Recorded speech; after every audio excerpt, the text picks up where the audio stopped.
A lot of healing needs to take place, and we can't do that by forgetting. Memorials have been set up across the country to remember the 215 Indigenous children found in an unmarked grave at a former residential school in Kamloops, BC. The daughter of a residential school survivor, Valerie Wood, made a small memorial in honor of the children and her father on the steps of a Catholic church in St. Albert, just outside of Edmonton. But only days later, the memorial disappeared. I placed the memorial on this step. Included in the memorial, a Donald Duck stuffy, sweetgrass, and 2 pairs of shoes. My dad, he talked about the first day he arrived at Blue Quills and how traumatic it was for him, and how when he arrived he had a little Donald Duck car. Valerie reached out to the priest of the church, who says he did move the memorial to another step,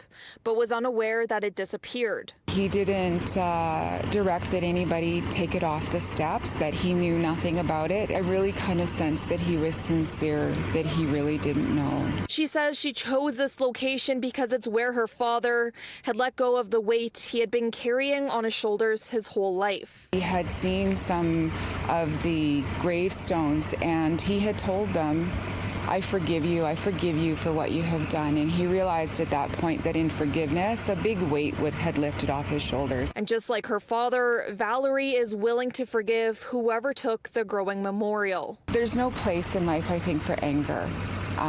To be angry about it. I think people just need to really be educated. Valerie's father was a survivor of a residential school in Blue Quills, Alberta.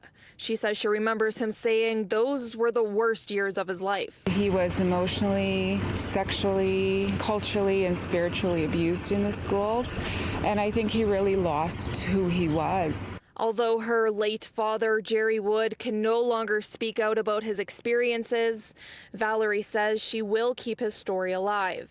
A lot of healing needs to take place, and we can't do that by forgetting. We can't do that by not paying attention to things. We need to look at these things. We need to talk about them. Saddened the items have disappeared, but she says she will forgive whoever took them away. Her only hope is they will be returned. In St. Albert, Laura Krause, City News.